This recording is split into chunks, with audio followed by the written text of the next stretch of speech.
Hey, everybody, and welcome to today's show. This is Liz joining you as usual from Central Virginia in the United States on the unceded ancestral lands of the Monica Nation. And I am really, really glad that you are here with me today. So, if you have been a listener of this show for a while, you might have heard me reference how I use and follow a lunar calendar. In fact, one of the very few repeat guests I've had on this show is the wonderful April Miller McMurtry of The Moon is My Calendar, who I had on for back-to-back episodes because I felt like there was so much to unpack around the way we approach time and what it means to align with lunar rhythms. But the lunar cycle is only one cycle we find in nature. There's a lot more, right? There's the cycle of seasons and the cycle of days that's marked by sunrise and sunset. And then we have the rhythms of our own bodies, which are unique to us. So how do we make sense of all of these rhythms? How do we bring more awareness to them and align our lives with them? And what do we do if we feel like these cycles maybe aren't always in sync with each other? Well, these are active questions that I'm holding right now, and I've been holding for a while. And so I was so excited to get my hands on a wonderful new book that is on exactly this subject. And lucky for us, the author is here with us today. Stella Tomlinson is an author, poet, and priestess sharing soul care for midlife women's self-knowledge and healing. And she's also the author of the new book, Cycles of Belonging, Honoring Ourselves Through the Sacred Cycles of Life, published by Womancraft Publishing in the spring of 2022. Stella's work is suffused with compassion, honesty, and grounded practicality, plus a healthy dose of feminist soul fire. By sharing a healing and empowering sacred feminine spiritual path, she guides women to hear, trust, and act on the callings of their soul. Her offerings are based on over 20 years' experience in personal and spiritual healing and development through meditation, yoga, mindfulness, energy healing, and goddess and nature spirituality. And she's been teaching and writing in these fields since 2011. She is joining us today from her home in Eastleigh in Hampshire in the UK. Stella, thank you so much for being here. Oh, a pleasure. Thank you so much for asking me on to your beautiful podcast.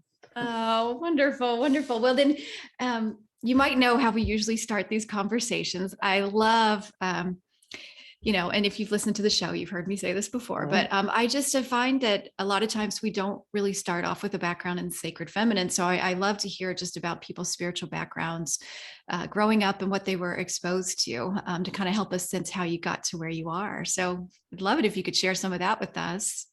Okay, so I guess you could call my background a kind of sort of lazy Church of England in that I grew up in the late 70s, early 80s. That's when I was born in the mid 70s.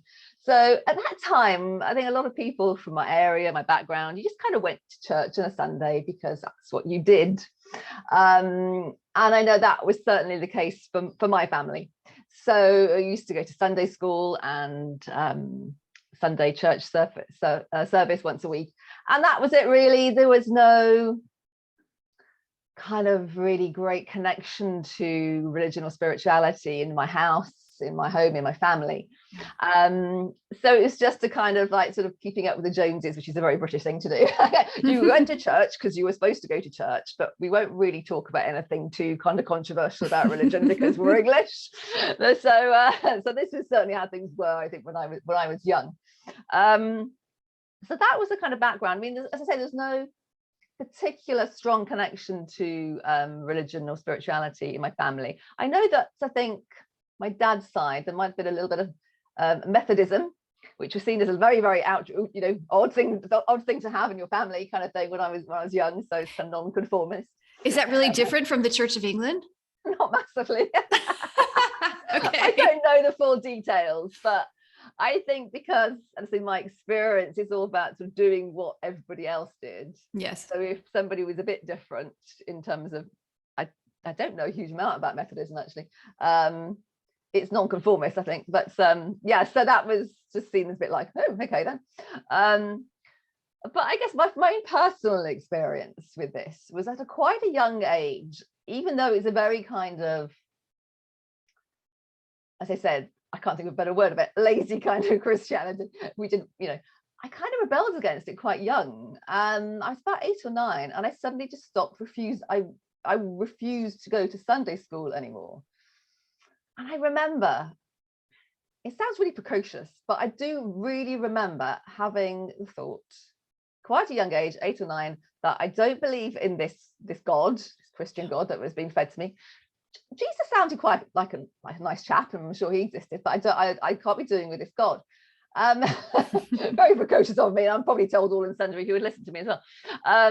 So I just stopped. I just refused to continue to go to Sunday school, and my parents kind of just realized that if I was going to dig my heels in, it wasn't going to happen. So that kind of went by the wayside. And at this point, I was at a Church of England primary school, so that's sort of age 7 to 12. I was there. And I remember there kind of sometimes refusing to say the Lord's Prayer in assembly in the morning and that kind of stuff. So there's something within me. I like to think there was that little feminist fire within me when I was quite young that just didn't like the feeling of this bearded figure in the sky telling me I was bad and wrong and judging. And so I decided, like, nope, that's not for me. But so yeah, so that was, my origins, I guess, is this sort of just a kind of vague presence of being vaguely Christian. But yeah, I do remember having kind of conversations with my family sometimes about religion, not that I really wanted to talk about it. And I think perhaps if push come to shove, they might say that maybe they did believe in God, but they didn't really want to talk about it much. So so yeah, that was the origins. But then as a child, I was very much enchanted by nature, by flowers. My nan had a rose garden and a vegetable garden, and I used to spend hours just roaming around that. And I was very much into astronomy. My name is Stella, so means star. So I think something led to that connection. But it wasn't overtly spiritual back then. And I think I became very much maybe during my teens and 20s, I would call myself an atheist. I don't believe in God. It was very much a rejection of the Christian God that had been kind of fed to me. But and I didn't really that was how I considered myself for many, many years. And I guess things started to change, and I first discovered or started practicing yoga when I was about 25. I didn't go into it for any spiritual connection. It was initially to do with relaxation, really. But I guess things started to change as I practiced yoga for many, many years. But I do remember a particularly overtly really was a spiritual experience on a yoga retreat aged about 30 or 31 or so, where our teacher asked us to go outside and to connect with a tree or a flower and see if you can sense it looking back at you. Because we're so used to seeing nature as an object. Really, she was asking us, can you experience nature as a subject? I remember gazing at these leaves on a tree, which I don't remember the type of tree it was now, but I had this sudden shift. I could feel them looking back at me, and it's like, whoa, and it's a real beautiful sense of just a paradigm shift in how I was experiencing the nature, the world around me. I actually felt their aliveness in a completely different way. And I do, kind of looking back, credit that with maybe this shift towards this path which led me towards the sacred feminine. So yeah, and again, in another yoga retreat a few years later, I had a very deep experience in that similar, sitting by a river in the Welsh countryside, and just feeling almost part of the river flowing past me, and I could feel the sun within me, and again, a beautiful, deep experience of connection to nature, which I didn't have the language then to say this was a sacred feminine or goddess. I just felt it very profoundly. So I guess my spiritual inner life started to shift really when not until I was age 40 really, and which is 7 years ago, and I discovered menstrual cycle awareness. And that really, because that was my opening, my journey into cyclic awareness, and that really led me on my path towards the goddess and the sacred feminine, and sacred cycles of life and nature, and reconnecting to them daily as an embodied spiritual practice. And but yeah, and it was in, just so like one little sort of little bookend to that then is that I think it was so let me think, 2017, I felt a really strong call to visit Glastonbury again, which is just it's 90 miles from where I live, which I suppose in England seems a long way, but if you're in the States, that's probably nothing. But that's true. That's not that big a deal. Yeah. I'm sure over here it's like, oh, it's 90 miles away. Oh. I just felt this really strong call to visit the town and the land there for the first time in my adult life. Because I knew that there was a strong movement in recent decades around goddess movement, goddess temple there. And it's the first time we drove there, I went there with my husband, and I could hear these little excited voices within me or around me, I'm not quite sure which, sort of going, she is coming, she is coming, she is coming. And it's like, okay. So yeah, and I just on that visit, I picked up a leaflet about priestess training, which I'd never crossed my mind before. And it kind of all developed from there, really. So I guess this connection with the sacred feminine is just so in recent years, over the last sort of 5-7 years, but kind of looking back at that kind of as a child, that deep connection with roses and the flowers and butterflies and the stars. It wasn't just an intellectual interest. I know it was a really sort of felt sense of connection. So I think perhaps there's something seeded there. Mm-hmm, mm-hmm. I went to Glastonbury in 2017 too. Oh, wow. Okay. I did. I was there in August of, Okay. August of 2017. I can't remember which time of year I went now, but it's summertime, so who knows? Who knows? Maybe we passed by each other at some point. No idea. Oh, I love that. Well, and I was going to ask you too, how the divine feminine or sacred feminine showed up in your life. So I feel like you've well, I don't know. Do you feel like you've answered that? You kind of answered that. Would you add more to that, or? I guess it was. I just add a little bit more to say. It started really with this very strong awakening to menstrual cycle awareness, and a real kind of, it lit a fire within me, because there's a lot of experience, a lot of felt, still do, justified anger about why I didn't know any of this about my menstrual cycle, how I could tune into it. So, and as I alluded to back when I was quite young, was that little feminist fire in me. So it's always been there. So I guess my journey through along this path has definitely very much been fueled with a feminism of reclaiming something which feels it has been stolen from so many of us. Yeah. Through the imposition, whatever word you want to use of Christianity over the last couple of thousands of years. So yeah, so it's definitely started there, and kind of built from there, really. Yeah, but it's just wanted to speak that it was like, it very much was an awakening. It really felt like something, a switch flick within me. And it's like, I didn't know it, but I did know it. It's like I knew it in my bones, in my womb, in my cells, but it's like, yeah, an awakening. I know exactly what you mean. And this is, I've been wanting to ask guests this question. I wasn't doing this earlier on the show, but it feels important now, because I've had several conversations, and what I'm realizing is that language is important to each of us, and it's important to each of us in different ways. And so I use the language sacred feminine for reasons that mean something to me. And I recognize that, you might choose different language. So I'm curious, would you say sacred feminine, divine feminine, goddess? Do you use those interchangeably? And what does that mean to you? Like, what are you talking about when you use your preferred term or terms? Yeah, that's a really interesting question, which I myself have been feeling into, thinking about myself actually in recent months, year, I guess. I think the term I tend to use most is sacred feminine,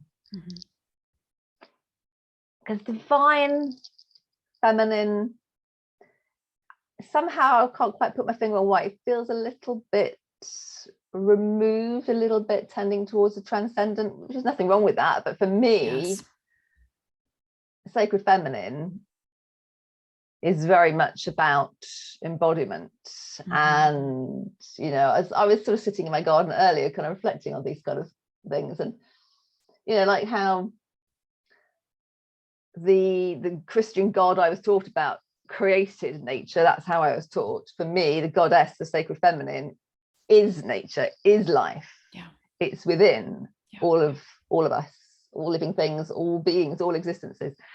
So I suppose I tend to use, again, I kind of like goddess. I do want to reclaim it, but I'm aware I've got a little bit of, I don't know, strange resistance around it. Now, I don't know if that is because the word God is so strongly masculine. Yeah. And then goddess feels, I'm not sure I'm going with that. I'll just pause that thought. I'm not quite sure I'm going with it. But yeah, so sacred feminine is what I feel most grounded in. Mm-hmm. I suppose with goddess, you can then go into specific goddesses. Yeah. Or can do. Whereas increasingly, it's not about, for me, it's not about a figure or a name. Yeah. It is about Mother Earth. There's very much a strong kind of mother energy for me in my connection to the sacred feminine. So it's becoming more of a feeling. It started out perhaps more as an intellectual pursuit to a certain extent, in that, this fire of wanting to reclaim, yes, and it's become, more deepening into a kind of nameless feeling, and I do have questions for myself about, do we need gender to be part of this? Having said that, I think in most places in the world, if you say God, people think man. So we've got a lot of work to do. Absolutely. To bring that balance. So I don't think we're at a place yet where perhaps these gender ideas are ready to be taken out completely, certainly in Christian countries and all countries with Abrahamic religions. So it's a fascinating subject, and it's very much evolving for me. Yes. As my kind of connection deepens. Yeah. Yes, I feel all of that, and I agree with you that as a friend of mine reflected to me, and even when you were talking about menstrual cycle awareness, like we're not done having that conversation by a long shot. I mean, a great number of us are just beginning to have that conversation. And those of us in our 40s, as we're nearing the tail end of it, are just beginning to have a conversation around it. So it's important. And there's this question of, how have we kind of religiously ascribed to a gender binary that's very rigid? That is a very rich conversation to have too. And that the fact that it doesn't work for so many of us. So I know for me, like I'm holding both of those things with you, like this need to really understand what the sacred feminine and goddess means to, in the language of gender and also outside of the language of gender, both. And I feel like that's where she's always pushing me. Both and yes. And actually, I wonder if at this point it might, just a little reading, just a few words from my book, because this kind of, not necessarily about what she means to me, but I think this longing, this yearning that I think a lot of us are feeling, and always call to connect to a different face of the divine or of the sacred. So I just think just as we're talking, this sort of came to my mind. So it's in a section in the beginning called The Heroine's Journey Home, and so it goes like this. In a world which speaks of God the Father and neglects to mention Goddess the Mother, and when our cultural mythologies speak to the hero's journey, it's no wonder the heroine feels rather lost. Sister, does your heart feel heavy too? Perhaps you too sense the ever-present, yet seemingly unfulfillable yearning to fill a hole in your life, a hole which was not of your own making. Maybe, like I do, you feel a longing for something lost which you can't quite identify, but you feel it calling nevertheless. There's a beautiful Welsh word for this. I used to live in Wales, and this word is hiraeth. Hiraeth. Apologies to any Welsh speakers, just in case. There's no equivalent word in English. It means nostalgia, yearning, longing, a desire for something which feels just out of reach, or that perhaps never was. I think this sense of Heroine we feel is the longing to belong as women in our truth and fullness, perhaps as we used to, but certainly haven't these last few thousand years. That really is been my journey into this yearning, this longing for something which is true to my body, to my soul, to my gender, to not just see everything as, you know, masculine, God the Father, the Son, and everything being something which I just didn't identify with. Yeah. And could often seem quite cruel, and a lot of violence and oppression has been done, as we know, in the name of Christianity. Yeah. And I just felt that, and yeah, I've long felt that sort of pain of that, I think. And there's this yearning, surely there's something more than this. Yes. Yes. And I feel like there are words that I didn't understand the depth of until I got on this path. And that word longing, yearning, those words are definitely some of them. Bereft. That feels like such a dramatic word that I would read in a book, you know, like an old fashioned book, I've bereft.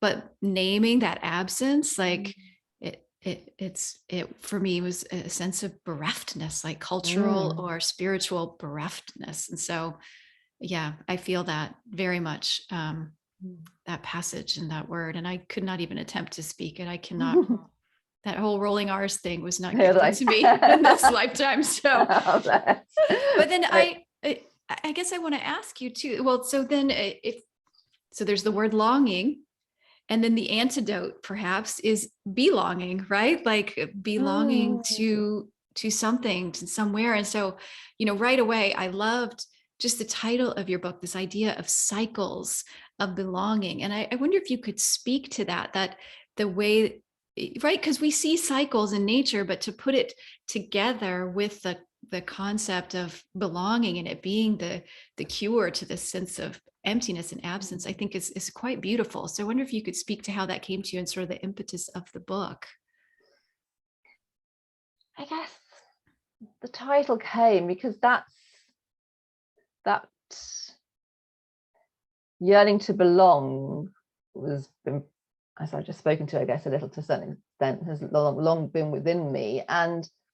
But also the sensation of having felt I'd come home as soon as I read a book. It happened to be just a book about Wicca, and I don't say I necessarily follow a Wiccan path, but I happened to buy a book about Wicca in 2015. So a lot happened magically when I was at the age of 40. Lots of shifts happened, and I remember reading about the Wheel of the Year in this book, and particularly about Samhain. And I just had this real visceral feeling of coming home, of yes, I remember this. Yes, this seems so natural. So I think that's where the belonging of the title came to me, because that was my experience. As there's something just sort of shifting, like settling, grounding, going, oh yes, this makes sense. And not in an intellectual way, this feels right, more would be more accurate to say. And as I kind of say, I started connecting to my menstrual cycle, then I guess relatively quickly was becoming more attuned and aware of the lunar cycle. And at the same time, I was reading about and then doing my little sort of subtle ways of honoring the Wheel of the Year. And for me, it feels like being held by, I say invisible, it's not invisible, because obviously you can see the moon, you can see the changing of the seasons, but it's feeling like being held by an energy which is greater than me. And no matter what difficulties and challenges I'm going through in my life, this holding of the ever spiraling cycles, whether it's within me and my body or you know, outside with the seasons and the moon, it's a real healing feeling, a really nurturing for me, a really nurturing, holding feeling of feeling actually safely held in this. That no matter what's going on within the kind of chaos and mess of my own life, and particularly between my ears in my mind, that I can tune into this greater energy that is offering me the truth of life, that life is change, that if you're, no matter how low you're feeling now, no matter how wintry my inner world feels, that it will change, because that's what the cycles do. So it's a real sense of holding, and a kind of, and in that sense, a reminder that, well, actually, I'm not separate from nature. You know, I am made, we all are made from, you know, the explosions of stars billions of years ago. You know, we are the actual, you know, what's in our bones, you know, we're made from exploding stars, and we're made and nurtured, nourished from the food that we eat. So there is no separation between nature out there and my body. So again, it's that sense of belonging as well. So actually, no matter that my religion of birth told me that God has dominion over, or, you know, and human beings have dominion over all other creatures, actually, no, we are all in this web together, coexisting on this animate, enchanting, mystical earth.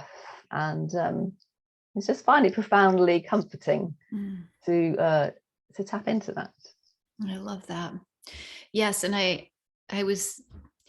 It's funny that I'm kind of a visual person, although that doesn't translate to art. Like I'm better with words when putting something coming out, you know, out of me, but I tend to see things visually. And as I was reading your book, and even just listening to you talk, I keep feeling into this idea of nesting dolls, or but they're circular. There's like some sort of, or like, you know, how if you were to cut open like if you were to see a model of the earth or something, and like then they slice away and you see like all the different layers of earth within it, you know, like the different, I kind of am seeing something like that with these cycles, where the cycles sort of nest within each other and then are all part of this whole. And then us as human beings being held, they're like encompassed by this whole thing. So somewhere the person is in the nesting dolls. I need to try and draw this, or I don't know.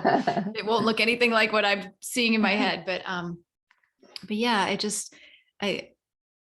does feel very, again, we're talking about felt sense a lot here. I feel already, and I feel that sense of being held when I think about, you know, these cycles kind of wrapping around us. And it does feel like, I'm where I need to be and have been all along. I just was cut off from it. Just cut off from it, absolutely. That even, you know, the web of life still exists, even though humanity in many places, not of course everywhere, but has tried to snap and tangle and mess them up, but they still exist.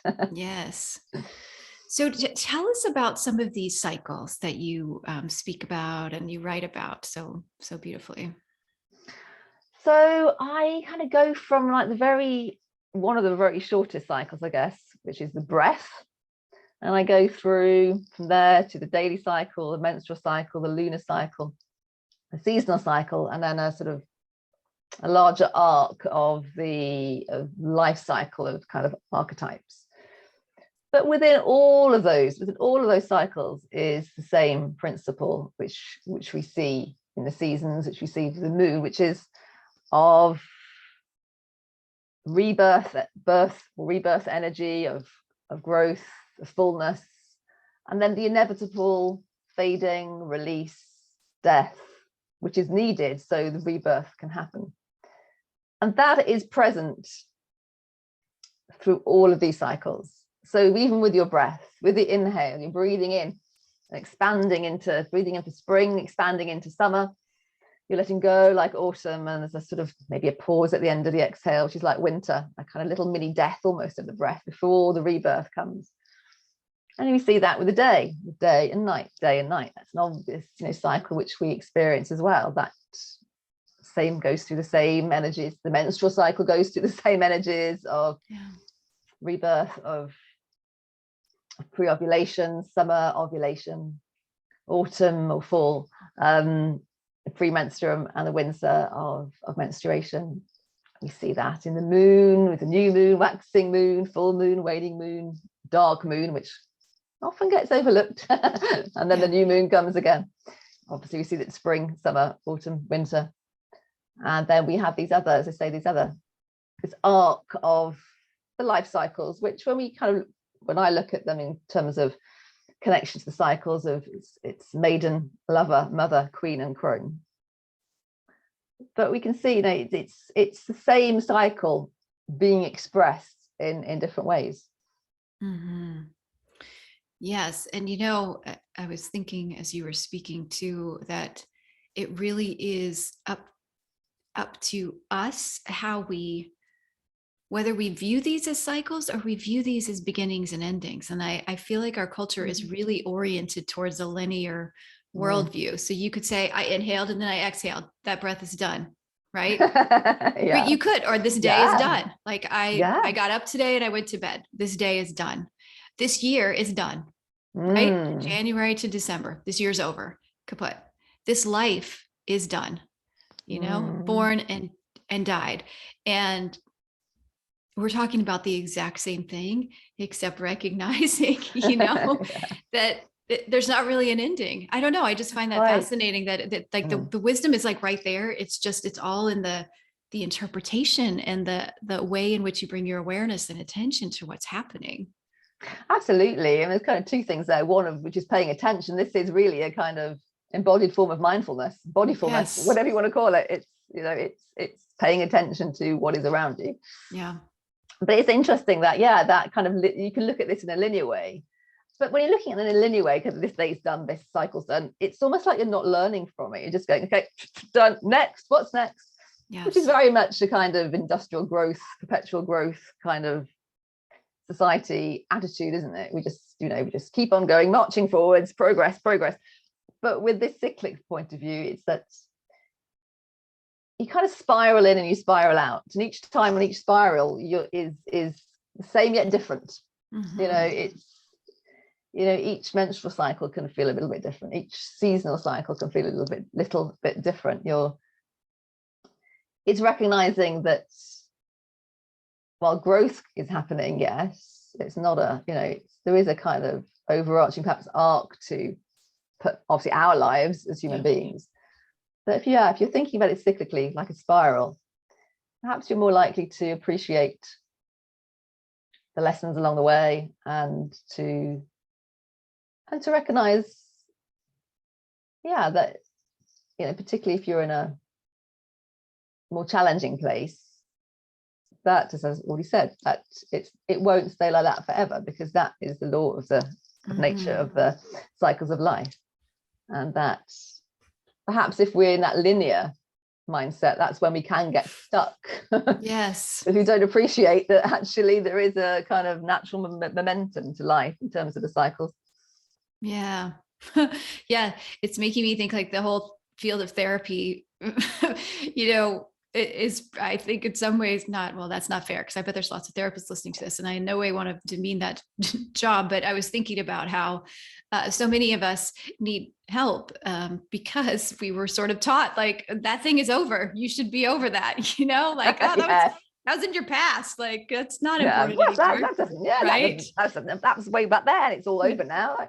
Right. That way, no.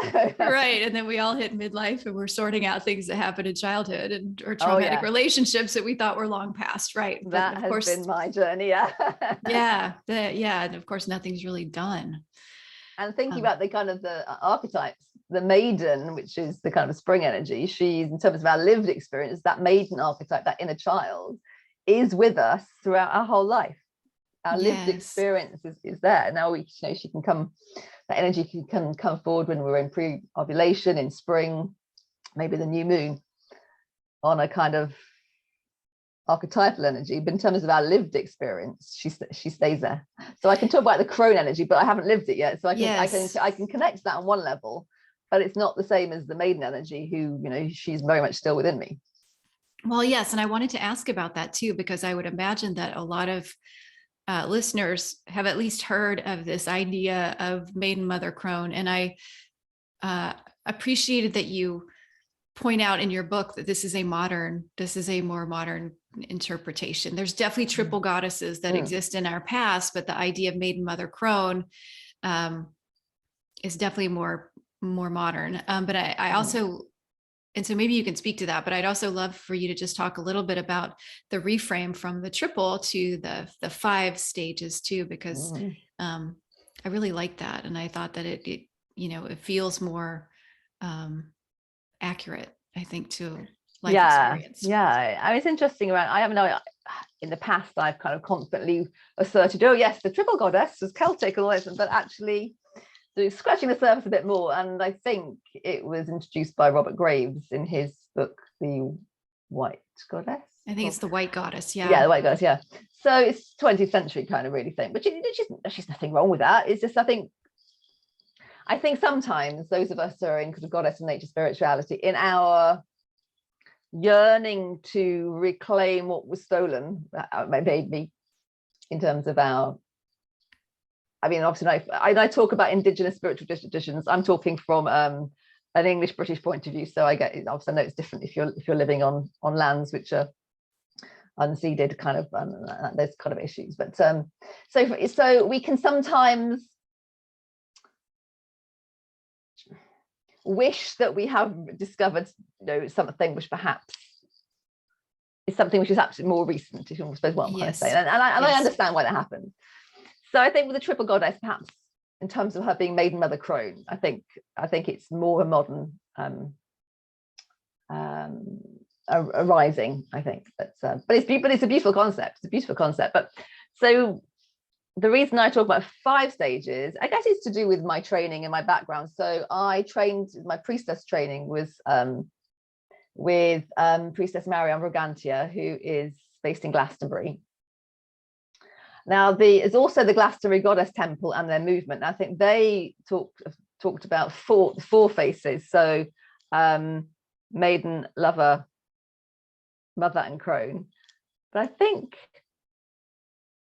and it's not just my teacher Marianne, because I know this is spoken about elsewhere, but I think this queen, this extra kind of archetype between mother and crone is been coming in, and she called it queen, and that really resonated with me. So that's why I talk about the queen in the book. But on a very practical level, we live longer than we used to. Yes. So I am in perimenopause, so I'm definitely shifting out of that mother energy, but I don't feel like the crone energy is present yet. So there's definitely something there, I think, when you're in your mid to late 40s and 50s. So we could say, some people say enchantress, but I just adopted the term queen because that's something I was taught, but also because it resonated with me. So the 5 faces then are maiden, lover, mother, queen, and crone, which I guess speaks to a little bit more expanded than just simply being maiden, mother, and crone. I'm not saying that those are the only 5 archetypes that we can connect to or embody. Sure. There are lots more.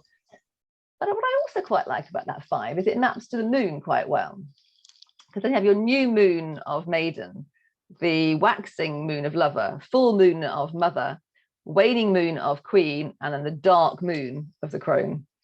So I quite like that. So yeah.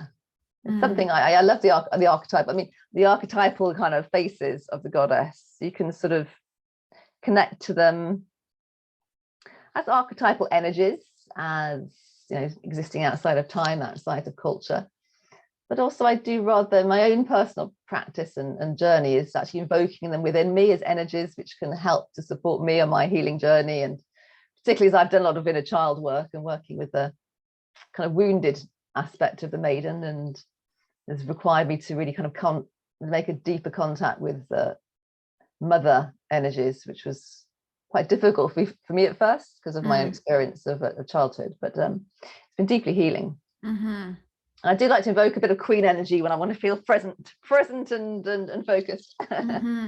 Well, one thing that's interesting too, when I think about those different, I was thinking about this morning, and how at least in concept, you think of, no, maybe not. I was thinking about if we are defining ourselves in relationship to others and with others, archetypally versus the independence. So when maiden and lover are tied together as maiden, it is sort of, I feel like the assumption of relationship is underneath it. Do you know what I mean? Like maiden is it maiden because in a very patriarchal way we want her to become mother, you know what I mean? And so it's she's defined by her relationship to the male counterpart that she will meet, is yet to meet, is hoping to attract, whatever.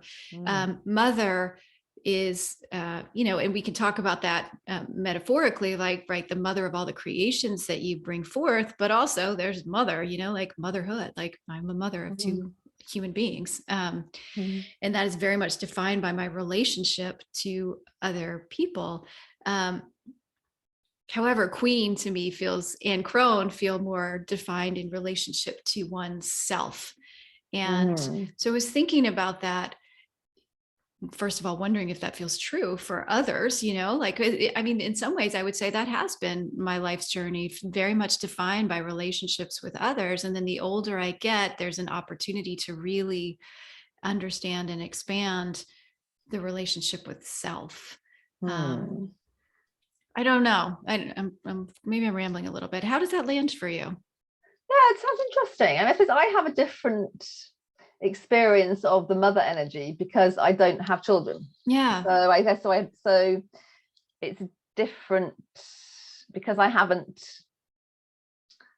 embodied that in terms of physically giving birth to a child. It has obviously very, very different feel, experience, lived experience than somebody who has, of course. So, but yeah, and I do get what you're saying there, though, because, and even actually with lover, because for lover, the lover aspect for me is not about she's a lover of somebody else. She's a lover of life, and she's a lover of herself. Yeah, it's very much a woman unto herself kind of energy that I feel with a lover. And it's love of all existences. It's that sense of love. So again, it is herself. So it's interesting, really, I suppose. Yeah, because you go from maiden, which is to say maybe in relationship to others, lover, which to me does feel very independent and I don't know, as I say, a lover of life rather than a lover of somebody else. But yeah, and the mother is potentially one which is about relationship to others. But it's true. But when with Queen, though, with Queen being associated with the midlife time and the midlife rite of passage of perimenopause, for those of us who will be or have experienced it, it is a time. This is where I am myself, and there is very much an energy of, that's it, clear boundaries. I'm not putting up with this anymore. Yes. This toxic relationship I put up with the last 45 years, this isn't working for me anymore, and it's not going to carry on as it is.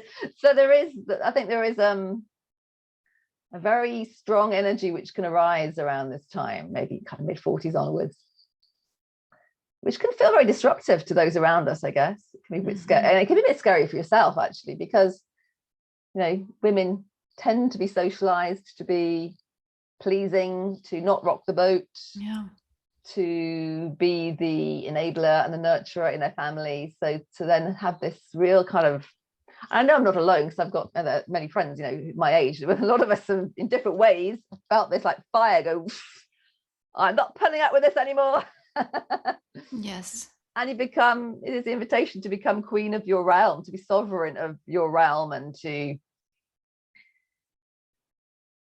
identify and name and to implement your boundaries, to really get to know yourself on a deeper level, and to live from that kind of truth, rather than, I say, if you have been, are a biological mother, like obviously that the whole child rearing years of looking after others, and it's this invitation, I guess, the queen years, the queen archetype is to step into your personal power.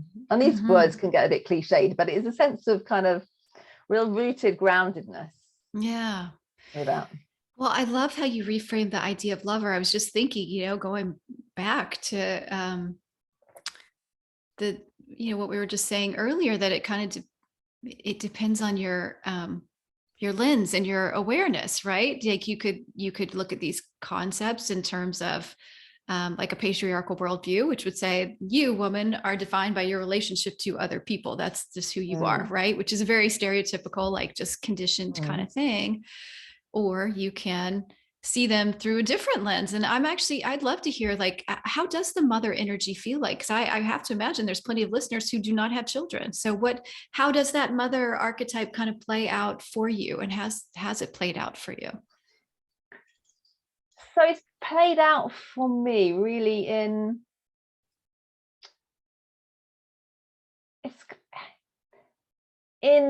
a recognition that I need to mother myself, in terms of, so it's about very much a self-mothering. Now I know that from my own personal experience, this is because of my experience of the mothering I received when I was younger. There's a kind of whole whole story of intergenerational trauma down my maternal line for the last sort of 150 years or so, and unhealed trauma, and so that's was playing out in my experience of the mothering I received. So and I think actually that is perhaps more common than is often spoke about. I know you had Bethany Webster on the podcast in the past, yes, about mother wound, and yes, in different ways, different levels, different ways. It's more common than perhaps we might realize, because it's a bit of a taboo still to question that, to question the mothering we received. So my journey with the mother has been,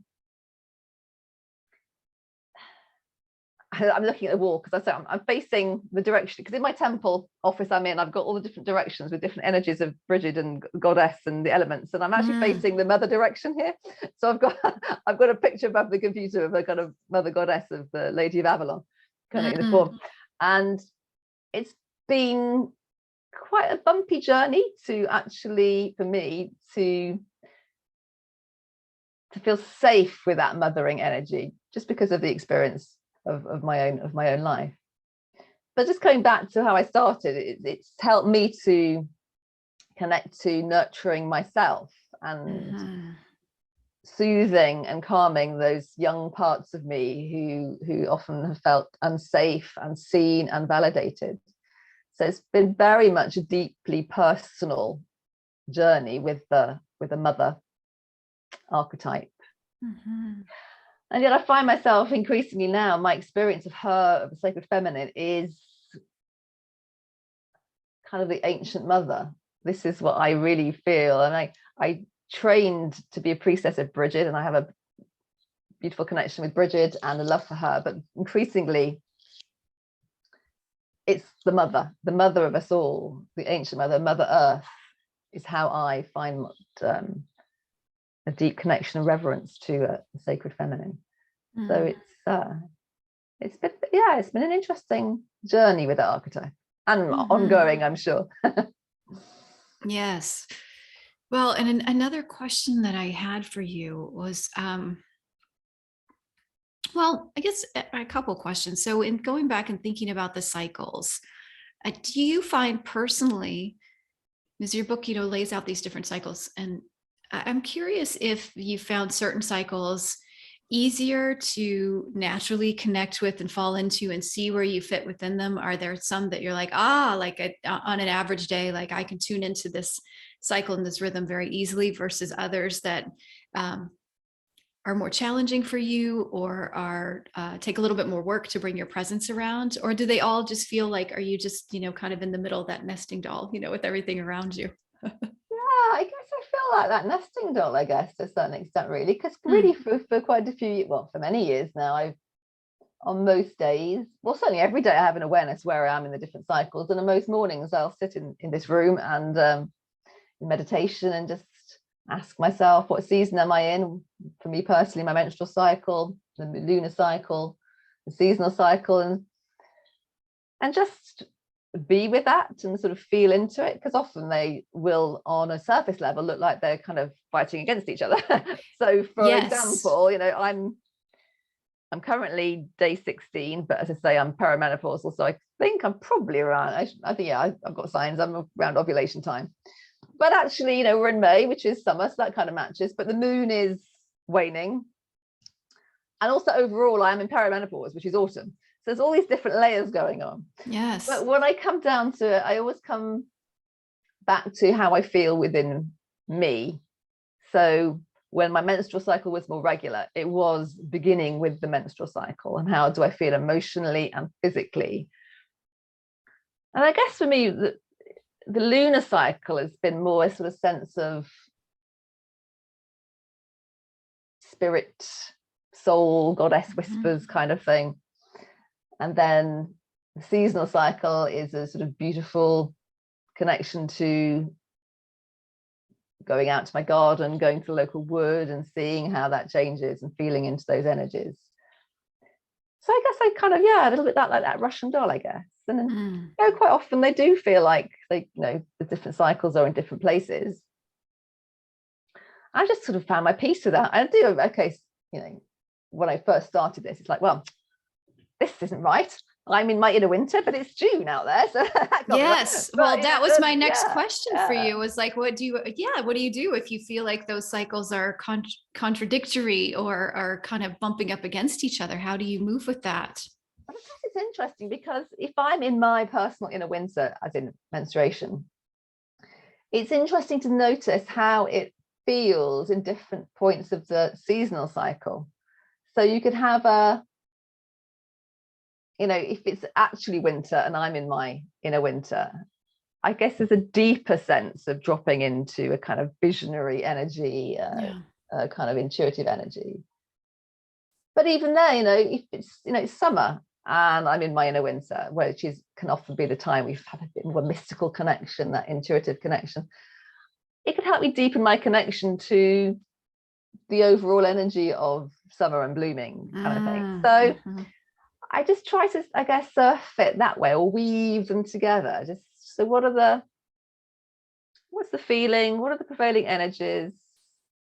And how, because, to be ovulating, which I think I am now, when the sun is actually out, which is very unusual for a British summer, on a beautiful day when my roses are starting to bloom in my garden, and I would just really feel like a massive fizz of, woo, beautiful energy. Yeah, if I was in seasonal winter, that ovulation kind of outward energy, I would probably appreciate the beauty of the cocooning of the grey sky and the chance to slow down that the winter offers us. So it's, you can weave, and I do wonder that if we, in struggling with cycles not being in sync with each other, is our patriarchal conditioning coming to the surface. So this should all be neat. This should be neat. Yes. It should all be, rational, and we should be able to see the patterns in it, and it should all be very rather than the messy reality. And it's been a journey, which I'm still on, is just to actually just surrender to that it's all a mystery. It's all a huge, beautiful mystery, isn't it? Being a human life, the divine, whatever you want to call it. It's just being with the messy mysteries of life. Yes. Oh, thank you for that reflection too. I find that Pat the patriarch is my inner perfectionist, who I really think is influenced by patriarchy. Pat the patriarch can be strong, and he absolutely wants everything kind of, everything needs to make sense and be orderly and be in alignment. Do this, this will happen, and that'll happen, and it'll all be neat. Yes, of course, which is so absurd. Oh, I love that perspective. I love the idea of just even holding the questions of, where am I right now? Like, where am I in my menstrual cycle? What is the cycle of my breath looking like right now? Is it up here in my chest? Is it down in my belly? And where am I? Where's the sun right now? And even, like in relation to the day, and where is the moon? And I love like holding all of those questions just as beautiful inquiries. And I would imagine that perhaps it fluctuates and varies which one kind of is a larger guide for the day too. Do you find that to be true? Yes, because if I'm in my premenstrual phase, I shall likely be feeling my emotions, and the, should we say, more challenging emotions are very present with me, more so than if I was in, say, pre-ovulation and feeling a little bit more settled, perhaps. I know. So there's kind of, it's it definitely changes with And I know a lot of people struggle with, they don't like winter, they struggle with winter. So, seasonal affective disorder is a thing, so I know a lot of people do struggle with the lack of light and the low levels of light in winter. So yeah, they definitely do change these energies and how we feel and the expression of them. But actually, just going back to the question you just asked about if there's anything I find a bit more a challenge, it's not necessarily a cycle, it's the part of the cycle, and it's winter into spring. I always feel a very awkward gear change in terms of my menstrual cycle and the seasonal cycle. It's almost like I want to stay in winter. I like the cocooning, I like the dreaminess, I like that intuitive visioning kind of mystical kind of feeling I often get in winter and inner winter. And I do know that usually around day 4 of my cycle, I mean, things are a little bit less clear cut now, I'm perimenopausal, but often around day 4 or 5 of my cycle is a bit of a day of wanting to go run out the blocks into the spring, and part of me goes, no, I don't want to. But that can be to do with your temperament as well, of course. I am an introvert, I'm a highly sensitive person, and if you're an extrovert, you're probably maybe wanting to rush forward more into the spring summer energies, because perhaps that feels a little bit more natural to you, whereas I kind of like the autumn and winteriness. Yes. Well, and that's another good point too, is that I feel like all of these cycles, they're invitations, because they're really about how you relate to them, right? So all of them are invitations to self-study, and that's a knowing the self, which is a beautiful thing. And I just want to recognize as well, and to name the fact that it's, not everybody has the same level of opportunity to connect to them, because if you're having to work shifts at night, or you're in a kind of what place where you live, or your working patterns where it's and stress and pressure in your life, it can be challenging to fully connect, particularly with the menstrual cycle. I'm self-employed, so I can literally just stare out the window for a couple of hours on the first day of my menstrual cycle, because I can. But I absolutely recognize that is not the reality for many, many, many people. But we can find, and there's Red School, Alexandra Pope and Shani Hugo Wurlitzer, who are trailblazers in this field. They talk about the 1% shift, that you can, what 1% can you do to honor the cycles? Something little teeny tiny. We can all find at least 1% of something, even if it's just literally naming it. This is where I am today. I loved that. I loved that you put that in your book too. I love that reflection. Thank you. Well, yes, this has been a really rich conversation, and I wondered if we're almost out of time here, if you would be willing to share a little bit from your book. So there's lots of wisdom in here about the cycles, but another thing you put in the book is just a lot of really lovely poetry and blessings. And so I know you and I talked about a particular poem. I wonder if you'd read that for us.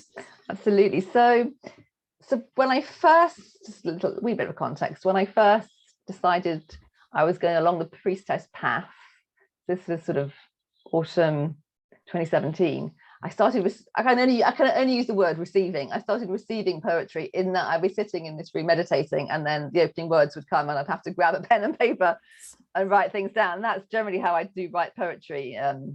The kind of prose, the non-fiction, the actual, the body of this book and my other books, I do work more at, but the poetry just seems to come. And this was definitely, this poem I'm going to share, it's called I Am. And this very much, so yeah, I wrote this in, I think, late 2017, early 2018. And it was very much, I felt her talking to me. I was early-ish, perhaps, on my relationship with her. And I felt her telling me, talking to me, saying, this is who I am. And anyway, so I'll share these words with you now. I am the wind which blows through leaves. I am the power of the seas. I am the sunlight shining down. I am the earth that's all around. I am in the river's flow. I am above and below. I am the bird which flies so high. I am the blue expanse of sky. I am the roots which burrow down. I am the strong and stable ground. I am the silver of the moon. I am the beauty of flowers' blooms. I am the flame which burns so bright. I'm in the dance of firelight. I am the rain that falls to earth. I am there at every birth. I am in every breath you breathe. I am in all that you perceive. I am in every stage of life. I am the soul's midwife. I am here with you now.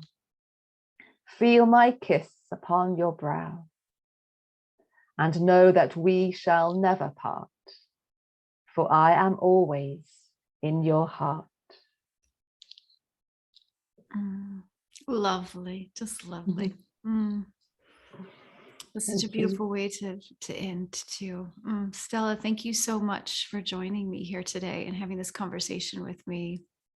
It's been an absolute pleasure, and thank you for this wonderful podcast. That so much work and energy into it. So thank you. Oh, thanks. Yeah, it's my pleasure too. And thank you to everybody who joined us and listened. Stella, tell us where they can find more about you and your work. Yes, so my website is stellatomlinson.com, which is where you can find out more about my books, a little bit more about me if you want to, keep in touch if you wish to.